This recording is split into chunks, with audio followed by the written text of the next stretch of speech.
Salut belle âme, aujourd'hui j'ai envie de te raconter une histoire autour de la synchronicité de l'arc-en-ciel.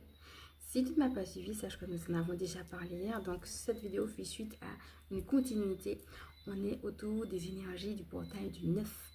Donc on est dans la continuité finalement de comment surfer sur la vague et qu'est-ce que ces énergies nous invitent à faire et finalement qu'est-ce qu'elles nous apportent.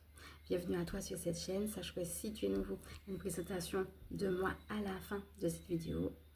Et puis comme d'habitude, merci de faire partie de cette belle communauté. Merci pour vous chaleureux. Si vous êtes nouveau, bienvenue. Installez-vous confortablement avec un petit verre de quoi noter. Respirez profondément et on est parti. Nous sommes dans un temps de miséricorde. C'est ce que nous avons déjà vu aussi dans les autres vidéos. Et donc, après avoir vu le soleil, après avoir eu une canalisation sur l'eau, sur le vent, après avoir parlé justement de la notion de promesse avec l'arc-en-ciel, peut-être que tu vas redécouvrir cette histoire parce que tu la connais déjà et peut-être aussi que tu vas tout simplement la découvrir. Je vais détailler sur certains points, donc j'aimerais la raconter à ma façon, mais sache que c'est l'histoire de Noé. Je ne vais pas forcément aller dans le sens de ce qui est écrit dans la Bible, etc. Si tu as envie d'y aller, vas-y, fais tes propres recherches. C'est un Ancien Testament, l'histoire de Noé. Mais ici, je voudrais insister sur la notion de l'arc-en-ciel en tant que tel.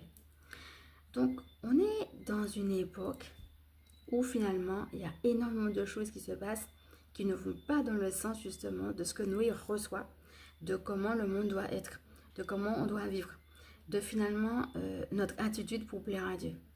Et il le met en prière et il sent qu'il est désolé.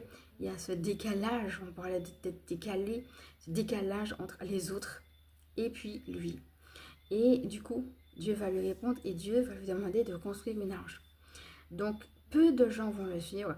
Il va construire cette arche et finalement, il va se retrouver bien à l'abri avec justement certaines personnes à l'intérieur justement de cette arche-là. Je fais justement une parenthèse par rapport à ça, quand on sait que la dernière fois, j'ai eu l'image du bateau qui m'est venu brusquement, parce que c'est aussi ça. Quand vous êtes dans cette dimension et que vous recevez des guidances qui viennent du divin lui-même, eh bien, vous êtes à l'abri. Vous êtes en sécurité parce que vous êtes en train d'appliquer depuis la source. C'est la source qui vous a dit.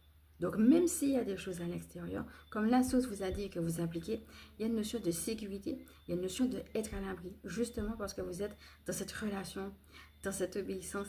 Vous êtes heureux, vous vous sentez aimé justement du divin et vous recevez justement comme des trésors que vous gardez dans votre cœur et que vous appliquez, eh bien, les directives.